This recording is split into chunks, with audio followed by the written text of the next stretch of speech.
네, 말씀은 마가복음 44탄입니다. 제목은 이혼 증서를 써주는 나라는 제목입니다.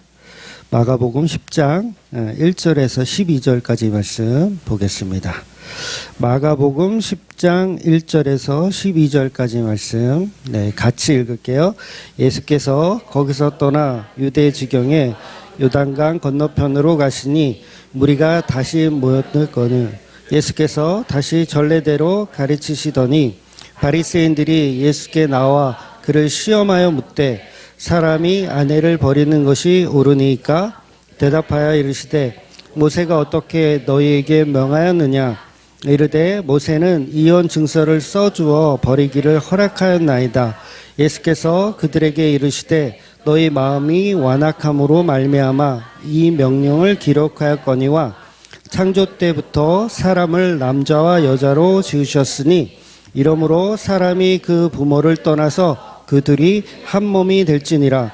이러한즉 이제 둘이 아니요 한 몸이니 그러므로 하나님이 짝지어 주신 것을 사람이 나누지 못할지니라 하시더라. 집에서 제자들이 다시 이 일을 물으니 이르시되 누구든지 그 아내를 버리고 다른 데에 장가드는 자는 본처에게 간음을 행하며 또 아내가 남편을 버리고 다른 데로 시집가면 간음을 행함이니라. 아멘. 네, 지난주까지 우리는 무능력한 남편 예수에 관해서 봤습니다. 무능력하다는 건 어린아이와 같이 아무런 힘도 없는 그런 무능력한 예수님이 나의 남편이고 또 그 제자들 또한 나의 형제고 자매이죠. 그래서 그들이 다 이제 교회로 이제 묶여지는 예수 그리스도의 몸된 교회라고 합니다. 그래서 그 교회들에게 호의적인 자가 곧 이제 성도라는 이야기죠. 그래서 지난주 41절 말씀을 제가 정확하게 주의를 하지 못해가지고 어떤 분이 이제 유튜브에 이제 확인해 달라는 댓글을 올리셨어요. 설교를 참 잘 듣고 계신 분 같아서 이제 말씀을 드리는데 41절 말씀이 이랬거든요. 누구든지 너희가 그리스도에게 속한 자라 하여 물 한 그릇이라도 주면 내가 진실로 너에게 이르노니 그가 결코 상을 잃지 않으리라. 이 말씀이 41절, 9장 41절 말씀이었습니다. 여기서 너희가는 질문하신 분의 말대로 제자들을 말하는 게 맞아요. 혹시 그 글을 카페에서 혹시 보셨는지 모르겠어요. 그 질문의 요지가 뭐였냐면 이제 물을 떠다 주는 사람들이 외부인이고 예수님이 제자들에게 예수님 제자들이 물을 받는 거죠. 그런 개념. 즉 제자들이 예수님이 무능력한 자잖아요. 그러면 그 제자들은 뭐예요? 잘난 자들입니까? 그들도 똑같이 무능력한 자들. 그러니까 무능력한 자를 어쨌든 섬기는 자들이 교회다. 그런 얘기를 하는 거죠, 본문은.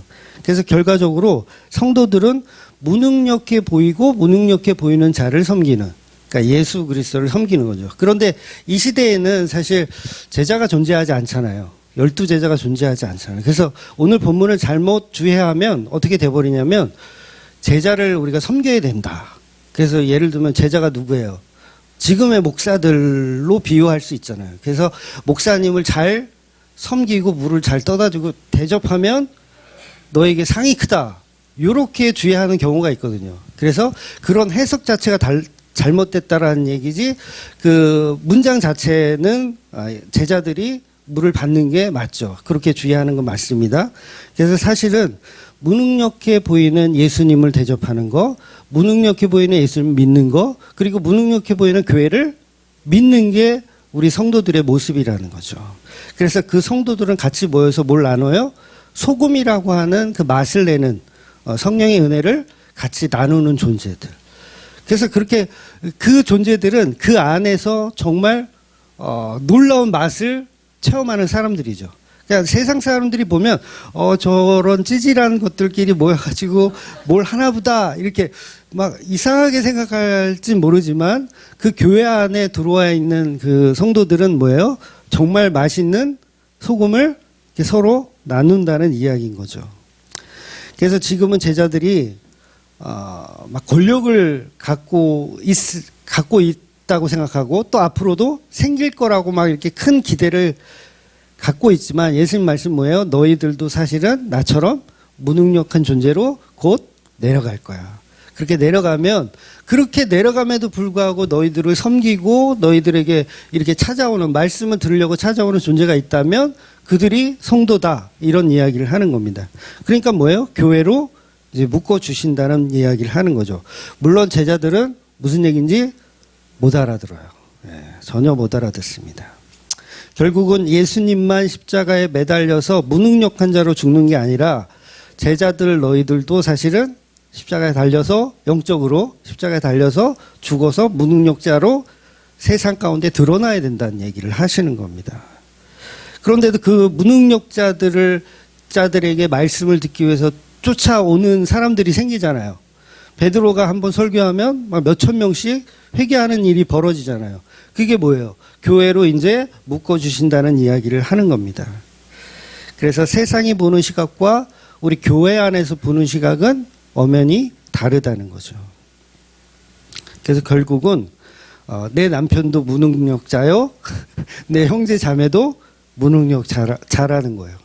그런데도 그 속에서 엄청난 그 빛이 비춰지고 엄청난 금은보화가 그 안에 숨어져 있다라는 거죠. 네, 그런 무능력자를 믿는 게 우리 교회들입니다. 참 정신 나간 사람들.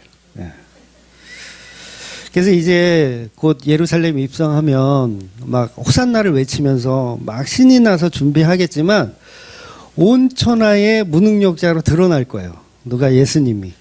그리고 제자들도 그렇게 드러날 겁니다. 그래서 본문의 진행 방향은 이제 십자가라고 하는 그 복음의 완성을 향해서 이제 한 발 한 발 걸어가고 있어요. 그러니까 마가복음이 사실 길지 않거든요. 이제 10장까지 봤으면 거의 3분의 2를 본 거예요. 이제 남은 거는 이제 별로 안 남았어요. 이제 십자가에 달리는 그 사건들이 이제 점점 우리 가까이 다가오고 있는 겁니다. 그래서 예수님은 오늘 본문에서 이제 갈릴리 가버나움을 지나서 유대 땅 가까이까지 오셨어요. 그러니까 본문에는 이제 유대 지경과 요단강 건너편이라고 이렇게 말씀하니까 이거는 이제 지형적으로 잘 모르시겠지만 여리고성 건너편, 그러니까 요단강이 흐르고 그 건너편에 지금 예수님이 지금 도착하셔가지고 거기서 일어나는 사건들을 다루고 있는 거예요. 그 지역은 이제 베레아 지역이라고 추측할 수가 있거든요. 그냥 그런 데가 있었나 보다 하고 넘어가세요. 위치는 지금 갈릴리에서 많이 내려온 거예요. 많이 유대 땅 거의 근접까지 내려온 상황인 거예요. 그러니까 9장하고 10장 사이에는 몇 개월의 시간이 지금 훅 지나온 거죠. 이제 여행을 쭉 하시는 거죠. 목적지가 어디냐면 예루살렘이에요. 예루살렘 오신 이유는 십자가에 달려서 죽으시기 위해서 오신 겁니다. 그래서 예수님은 그 당시 굉장히 유명했잖아요. 이미 사역을 몇 년 이상 했기 때문에 유명하신 분이 됐어요. 그래서 예수님이 가시는 곳마다 사람들이 이제 많이 모이죠. 그래서 예수님의 말씀을 듣기 위해서 많이 모입니다. 그래서 오늘 본문에도 보면 어김없이 사람들이 많이 모여 있어요. 그래서 그 사람들 많이 모인 곳에는 또 누가 있어요? 이 바리새인들이 또 있잖아요. 그러니까 예루살렘에서 파견 나온 바리새인 기억나세요? 이런 표현을 제가 전에도 했었는데 예수님을 계속 예의주시하고 있거든요. 예루살렘은. 왜냐하면 그 예수라는 사람이 굉장히 혁명가로 보이고 뭔가 지금 일을 끌 것 같기 때문에 계속 바리새인들을 파견해서 조사해 와라 이런 식으로 하는 거예요. 그래서 바리새인들이 오늘도 이제 예수님을 공격하기 위해서 이제 기회를 엿보고 있다가 예수님에게 이제 꼬투리를 잡기 위해서 아주 어려운 질문 하나를 예수님께 던지는 거예요. 그래서 오늘 본문의 내용은 이제 이혼에 관한 이야기를 이제 합니다. 그래서 2절을 보면 바리새인들이 예수께 나와 그를 시험하여 묻되 사람이 아내를 버리는 것이 옳으니까 이렇게 질문하는 거예요. 이 질문 자체가 진리를 모르고 진리가 궁금해서 정말 이혼에 관해서 정말 해답을 얻기 위해서 질문하는 거예요? 아니면 예수님을 골탕 먹이기 위해서 질문하는 거예요? 예수님을 골탕 먹이기 위해서. 골탕 먹인다는 얘기가 좀 고급스럽지만 뭐예요? 꼬투리를 잡아서 어떻게든 예수님을 이렇게 해치기 위해서 질문을 하는 겁니다. 그래서 질문 자체가 그냥 올무와 같아요. 함정이에요. 함정을 탁 던진 거예요. 그래서 이 질문에 관한 내용은 이제 그 시대적 배경을 조금 알 필요가 있는데, 이제 서두에 제가 장소에 관한 이야기를 제가 설명드린 이유가 뭐냐면, 여기는 아직 유대 지역이 아니에요. 그러니까 이스라엘은 북이스라엘이 있고 남유다가 있거든요. 예루살렘은 남유다 쪽이에요. 그러니까 남유다는 누가 다스렸냐면 빌라도가 다스리는 지역이에요. 북이스라엘은 이제 헤롯이라고 하는 사람이 다스리는 지역. 그러니까는 그걸 이제 뭐 분봉왕 이렇게 표현하기도 하거든요. 왕은 왕인데 그 지역을 이렇게 다스리는 왕이에요. 그래서 아직은 헤롯의 관할 구역이라는 얘기예요. 아직 예루살렘까지 안 오셨으니까 헤롯. 그 헤롯은 어떤 사람이었냐면 전에 우리가 6장에서 한번 봤었는데, 그 자기 동생의 아내를 취해 가지고 막 이렇게 손가락질 받았어요. 누구한테? 세례 요한한테 손가락질을 막 비난을 막 받았어요. 그러니까 그 당시 세례 요한이 이제 목 잘려서 죽었잖아요. 그 기집애 둘이 헤롯의 생일날 그 이제 막 춤을 추고 소원을 말해라 그래가지고 이제 다 아시죠? 네, 그렇게 해가지고 이제 죽었어요. 세례 요한이. 그래서 이 문제가, 이혼에 관한 이 문제가 굉장히 그 당시에는 이슈거리였던 거예요. 그리고 뭐예요? 그 이혼에 관해서 두 가지 생각이 있잖아요. 그거 뭐 나쁘다. 아니, 그 왕이 그러면 안 된다. 이런 두 가지 의견들이 있잖아요. 그래서 그 당시 정말 바리새인들은 이혼에 관해서 너무 세상적인 이슈였던 거예요. 그래서 예수님한테 질문을 하는 거죠. 이혼하는 것이 옳으냐? 아내를 이렇게 내치는 것이 내치는 거 옳으냐? 그래서 예수님의 대답이 이제 둘 중에 하나잖아요. 옳다. 이혼하는 거 옳다. 아니면 옳지 않다. 둘 중에 하나 얘기해야 되잖아요. 그러면 만약에 예수님이 이제 이혼이 옳다라고 대답을 하면 어떤 상황이 되냐면 세례 요한과 정반대 입장이 되는 거예요. 세례 요한은 그걸 비난했거든요. 이혼하고 세장가 가는 거를 막 비난했거든요. 그럼 그렇게 되면 이제 예수님이 그걸 반대하면 세례 요한과 반대 입장이 되고, 또한 헤롯의 불의를 그냥 덮어주는, 옳다, 이혼이 옳다 하면 헤롯의 불의를 덮어주는 존재가 돼버리는 거예요. 그렇게 되면 이제 유대적 전통에서 보면 굉장히 메시아로서의 신임을 얻기가 어려운 상황이 되는 거죠. 반대로 이혼이 옳지 않다, 옳지 않다라고 이야기하면 세례 요한과 같은 입장이 되긴 하지만 이게 또 모세 율법과 어긋나 버려요. 왜냐하면 모세 율법에서는 이혼이 옳다라고 정의했거든요. 이혼 증서를 써주고 이혼해라, 괜찮다, 이렇게 했거든요. 그러니까 율법에 또 반대가 돼버리는 거죠. 예수님은 이혼이 옳지 않다라고 해버리면. 또 그렇게 되면 또 어떤 문제가 또 크게 생기냐면 세례 요한과 같은 입장이 돼버리면 뭐예요? 헤롯을 비난한 사람으로 엮어서 예수님도 똑같이 세례 요한 죽이듯이 왕을 대적하는 자로 처형시킬 수가 있는 상황인 거예요. 그래서 예수님은 어떤 것을 대답하든 손해예요. 그렇죠?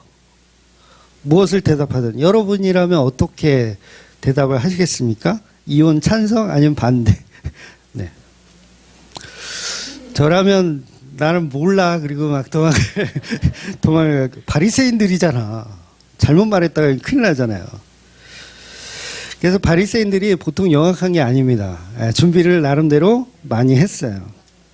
그렇다면 예수님의 대답은 어떠셨을까? 예수님은 이제 바로 대답하지 않으시고 다시 역으로 바리새인들에게 이제 역으로 질문합니다. 그게 이제 3절이죠. 대답하여 이르시되 모세가 어떻게 너에게 명령하였느냐, 이렇게 물어요. 먼저 성경은 어떻게 기록하고 있는지를 묻습니다. 그래서 모세는 이혼 증서를 써주어서 아내 버리기를 허락하였습니다라고 대답을 해줬어요. 그러니까 바리새인들은 이게 어떤 입장이냐면 율법의 진위를 물어보는 이유는 세례 요한과 반대되는 입장을 이야기하고 싶어서 되물었나 보다. 이렇게 생각을 하는 거예요, 바리새인들은. 그래서 요거 딱 걸렸다. 그래서 자신 있게 이혼 증서를 써서 내쳐도 된다고 했습니다. 자신 있게 얘기하는 거예요.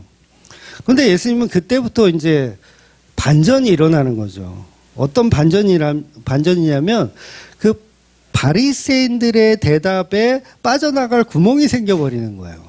빠져나갈 구멍. 그게 뭐냐면 모세의 율법 시대에는 실제로 아내가 문제가 있다 그러면 얼마든지 이혼하고 내쫓을 수가 있었어요. 뭐 쉽게 예를 들면 뭐 밥을 하는데 마누라가 밥을 태웠다. 시커멓게 태웠다. 그러면 이혼이 가능했어요. 그런데 이혼이 조금이라도 뭔가 마음에 들지 않으면 이혼이 가능했어요. 그리고 이혼당한 여자는 마음대로 또 재혼을 할 수가 없어. 어디 가서 재혼할 수가 없어. 그러니까 부정한 자라는 취급을 받아서 죄인처럼 살아갈 수밖에 없어요. 그래서 여자는 그 어디 가서나 밥벌이를 할 수 없는 존재잖아요. 이게 애굽의 문화와 다 연결이 되거든요. 아직 율법이 주어지지 않은 상태에서는 여자는 그냥 막 이렇게 물건 다루듯이 노예처럼 너 밥 태워? 너 이씨 나가. 이러면 나가야 되는 상황이었어요. 그러니까 여자는 나가서 이렇게 돈을 벌 수가 좀 쉽지가 않았잖아요. 그 당시는. 지금이야 다 이혼하고 나가면 더 잘 살아. 그래서 무슨 율법을 준 거냐면 이혼 증서를 써줘라 이런 율법을 준 거예요. 그러니까 얼마든지 다른 남자하고 재혼을 할 수가 있어요. 이혼 증서가 있으면. 떳떳하게 나는 이혼했다. 그래서 이혼 증서가 있으면 이제 재혼을 할 수가 있게 하기 위해서 그 이혼 증서를 써주는 거예요. 그러니까 이거는 뭐예요? 그러면 이혼녀를 보호하기 위한 장치잖아요. 이혼녀를 보호하기 위한 장치며 마지막 생명줄과 같은 귀한 거예요. 이혼 증서는 나쁜 게 아닙니다. 되게 좋은 거예요. 그러니까 생명을 상징하는 거죠. 이혼 증서는. 그런데 문제는 뭐냐면 이혼을 괜찮다고 율법은 말하는 것이 아니라는 얘기를 예수님이 하시는 거예요. 그러니까 이혼하는 것은 잘못됐지만 그것은 너희들의 죄 때문이다. 그래서 구원은 이혼 증서는 뭐냐면 너희들의 죄 때문에 피해보는 그 여자를 살리기 위한 방법으로 이혼 증서를 써준 것이다라는 이야기를 예수님께서 하신 거예요. 그 허락은 너희 마음이 완악했기 때문에 너희들이 죄를 짓고 있기 때문에 이혼을 허락한 것이지 절대로 태초부터 하나님께서 이혼을 허락한 것이 아니란 이야기를 하는 거예요. 여러분 예수님의 이 답이 얼마나 완벽한 답인지 아직은 좀 감이 잘 안 오실 거예요.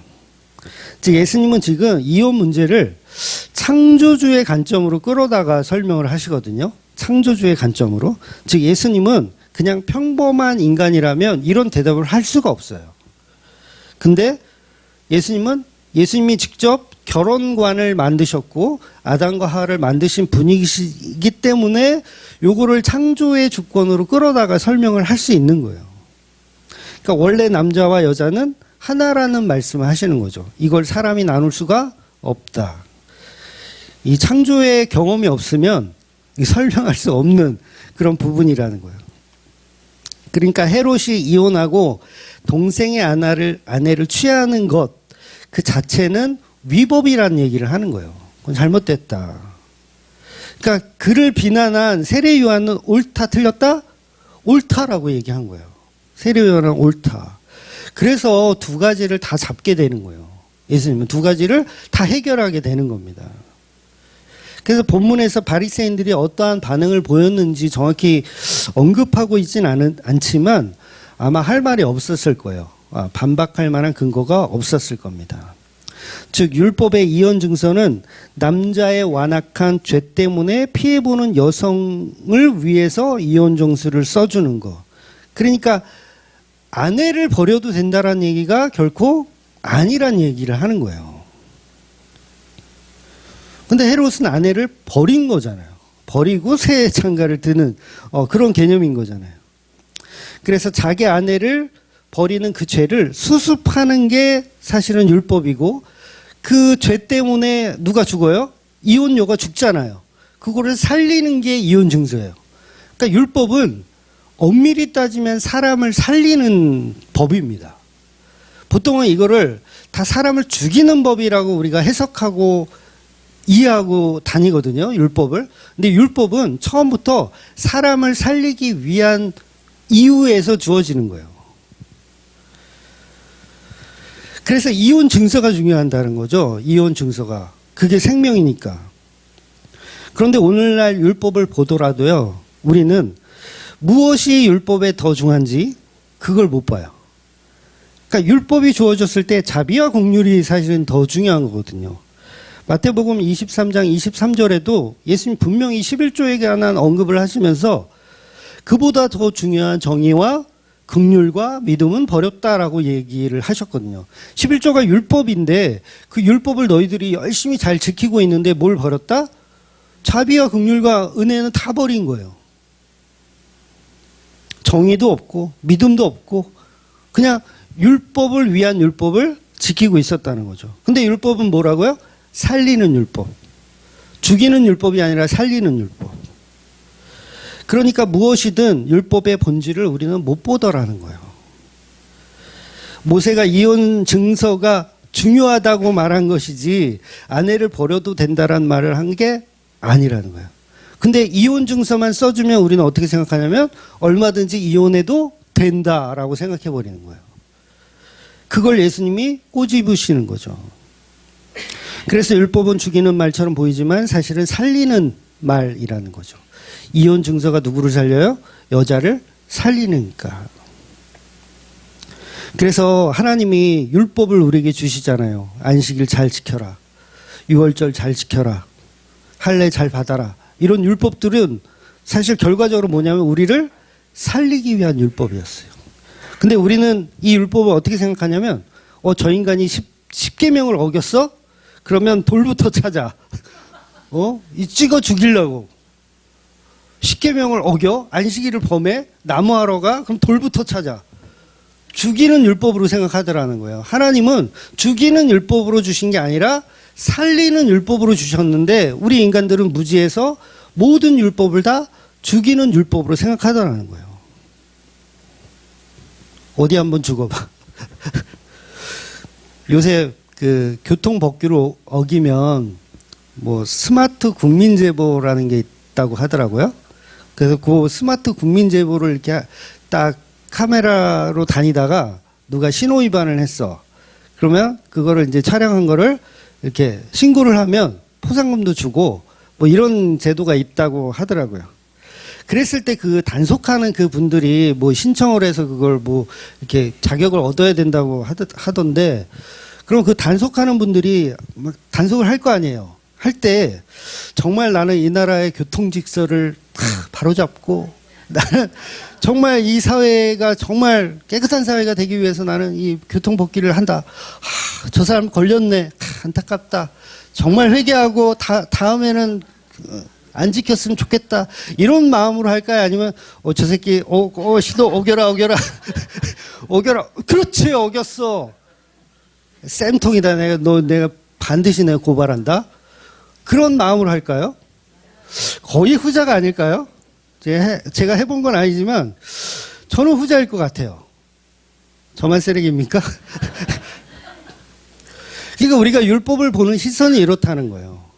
살리기 위해서 교통법규를 지키라고 그런 자격을 부여해 줬는데 우리 인간들은 다 돌부터 찾아. 누가 율법 어겼나? 돌로 이렇게 때려 죽일 생각만 하더라는 거예요.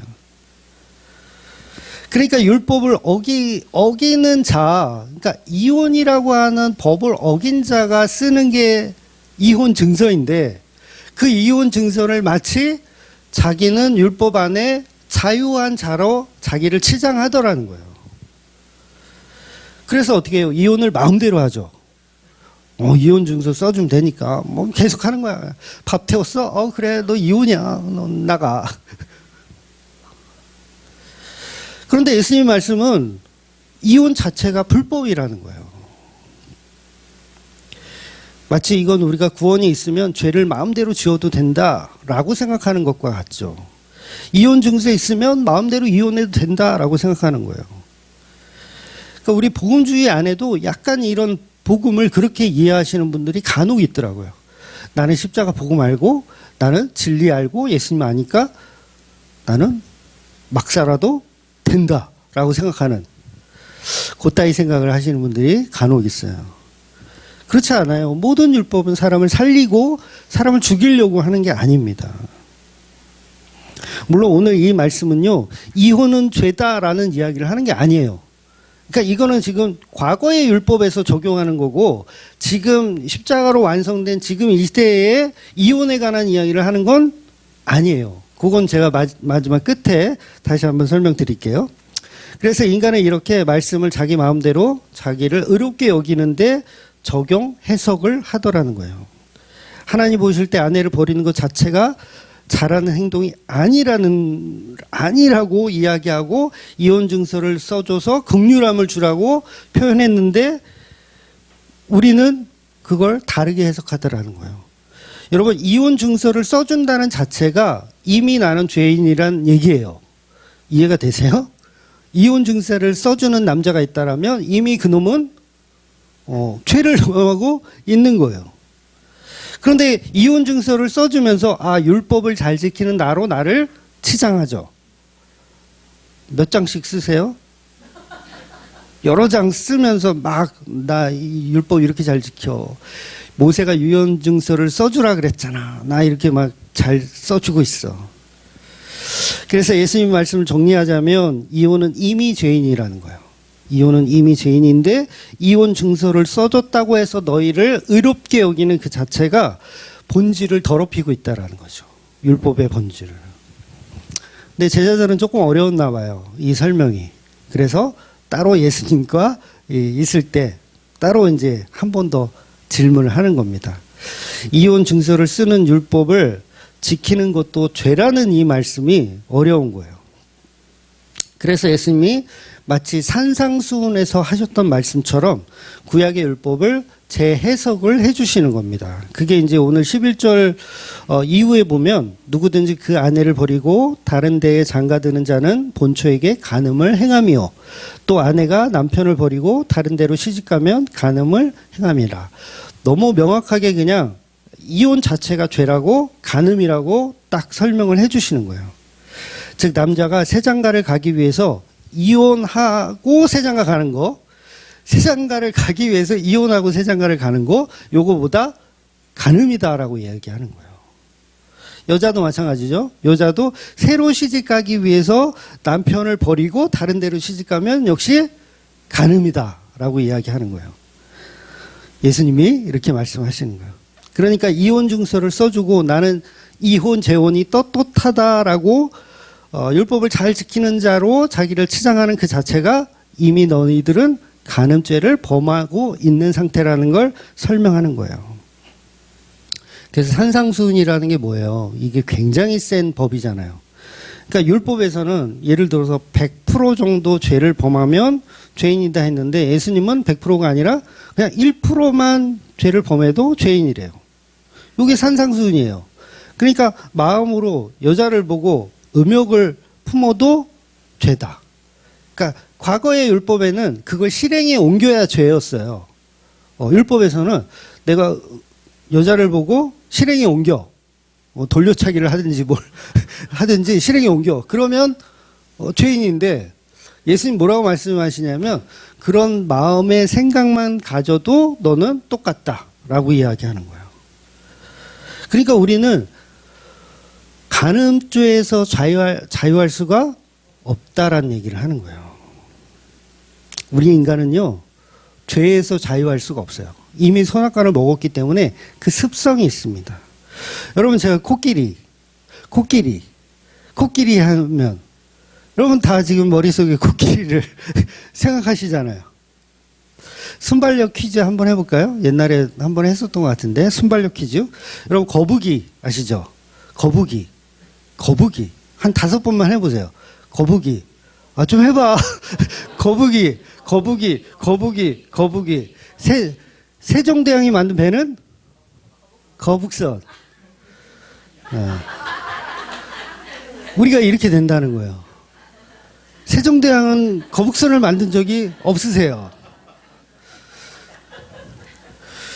이 심리학에서 이걸 메타인지라 그러더라고요.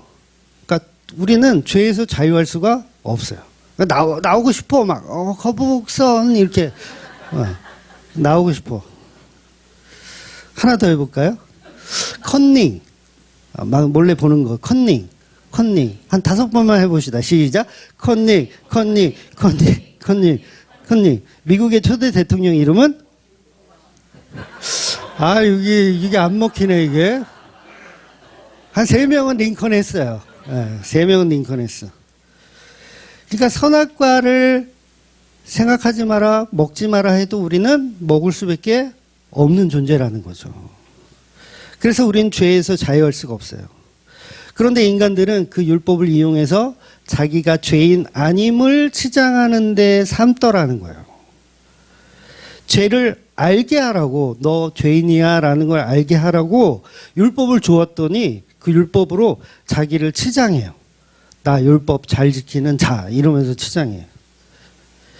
그래서 본문의 예수님의 말씀의 핵심은 율법은 너희를 의롭게 만드는 도구가 아니라는 거예요. 이혼 증서는 너희를 의롭게 하는 도구가 아니라는 이야기를 하는 겁니다. 모세의 이혼 증서 그 자체가 여자라는 약자를 보호하기 위한 제도이고 그 제도가 율법인데 인간들은 그 이혼 증서를 남발하면서 마치 내가 율법을 잘 지키는 자로 사용하더라는 거예요. 이게 누구냐면 이게 바리새인들인 거예요. 그러니까 이렇게 법을 자기 유리한 쪽으로 이용해서 끌어다가 쓰는 가늠한 자들이라는 거죠. 오늘날 우리 교인들도 사실은 마찬가지입니다.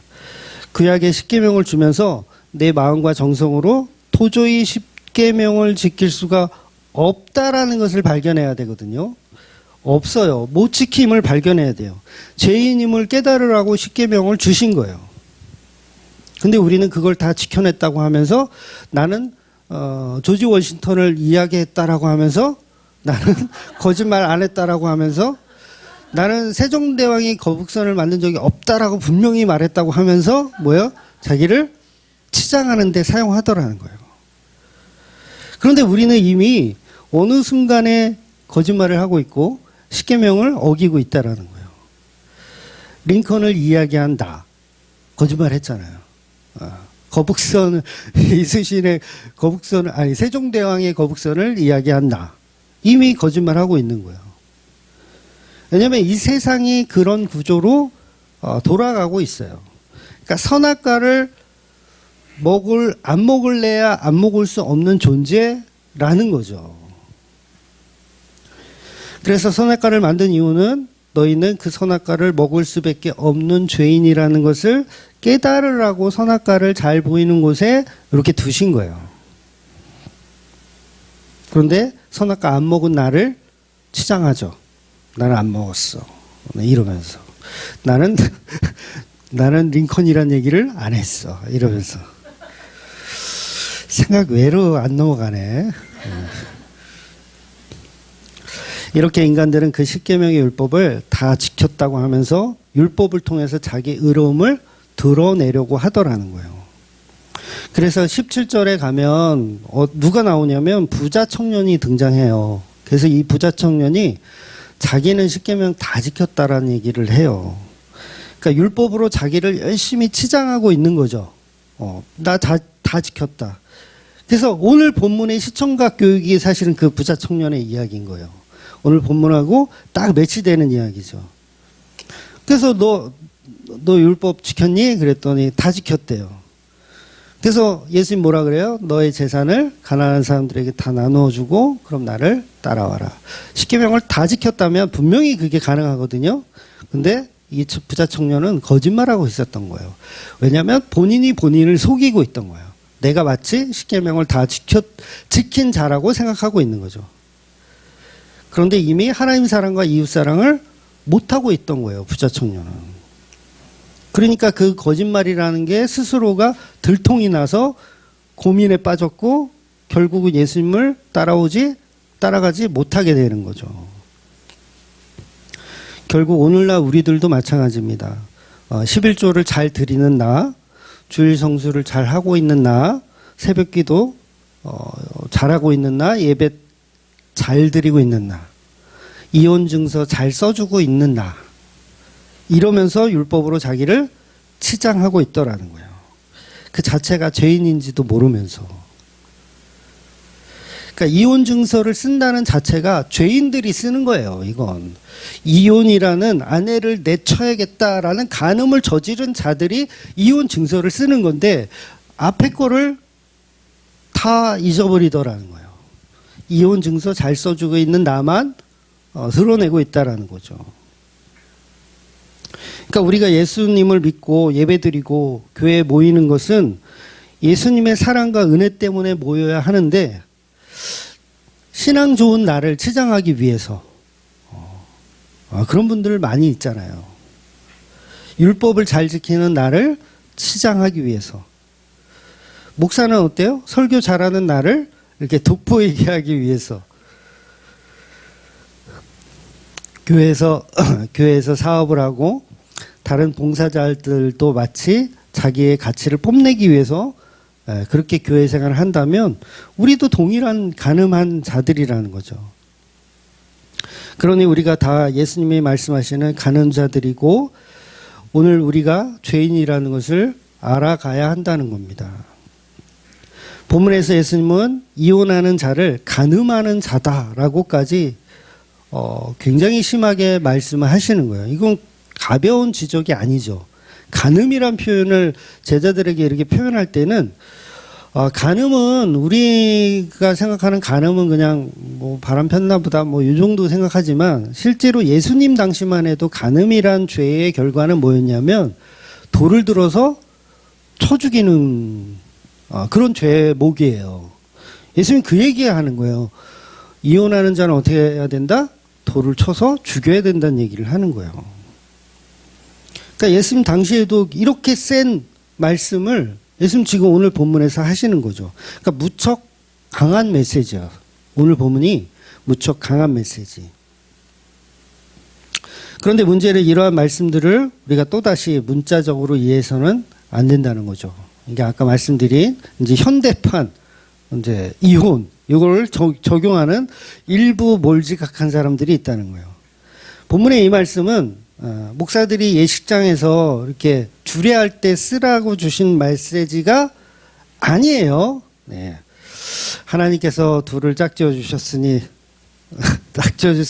인간이 나눌 수 없습니다. 그러니까 이혼하지 마시고 평생 해로하십시오라는 주례에 사용하는 메시지가 아니에요.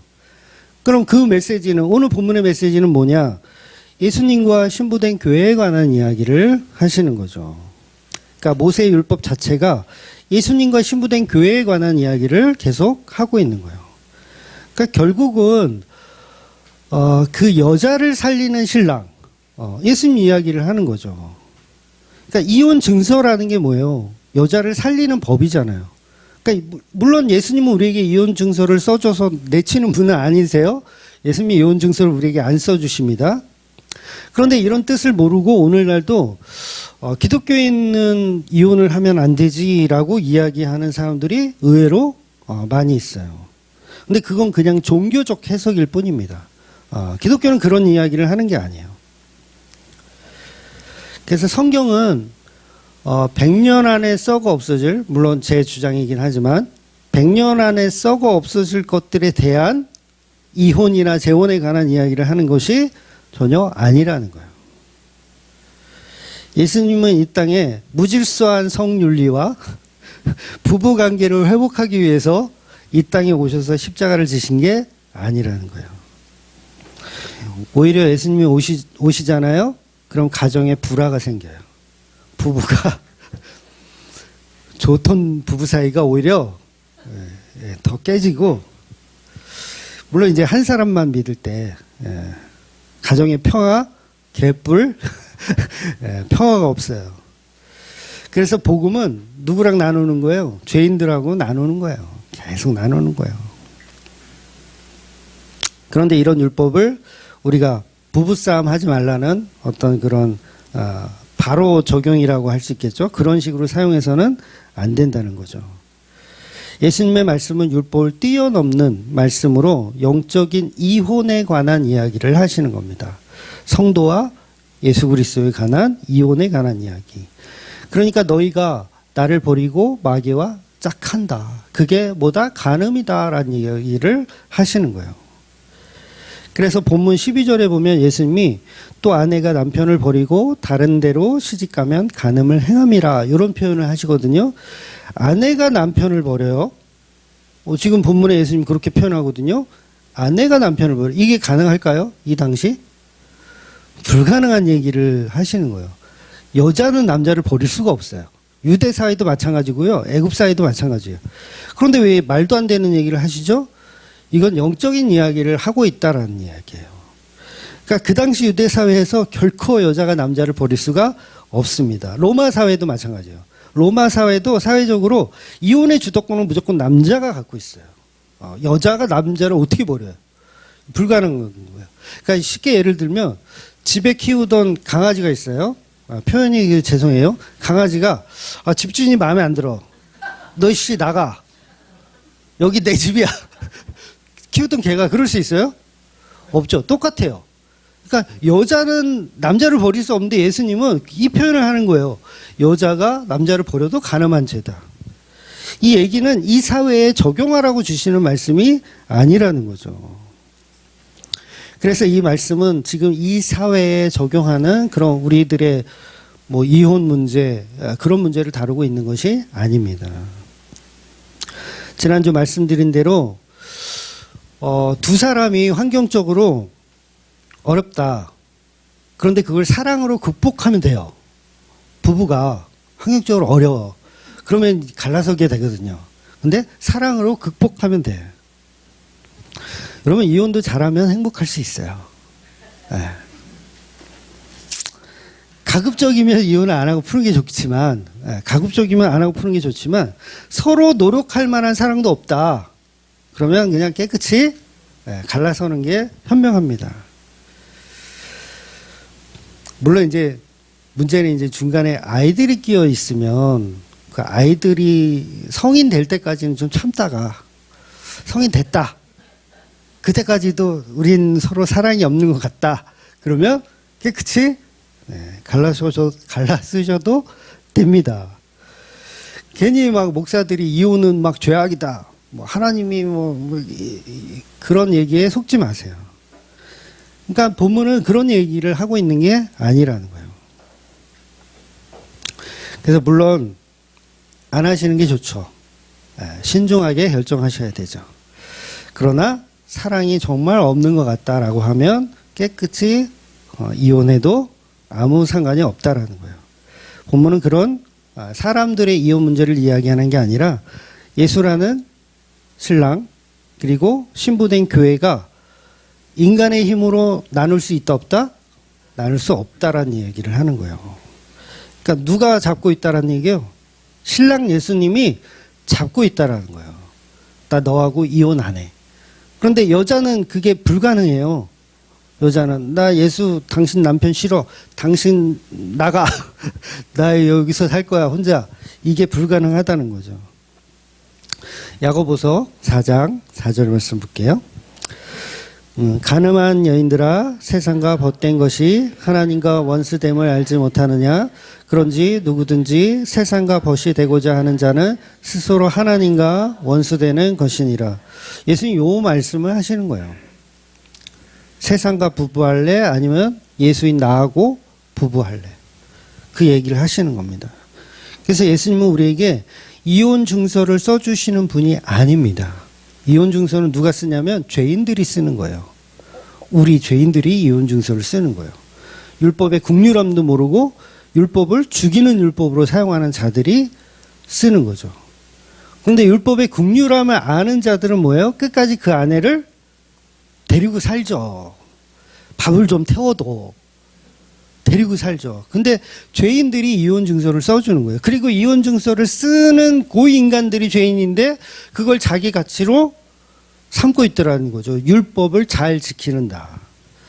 그래서 그런 내용을 가지고 예수님을 시험했더니 예수님이 어떤 답변을 주시는 거예요? 천상의 답변을 주시는 거예요. 창조의 질서를 말씀하시면서 아담과 하와를 누가 만드셨냐?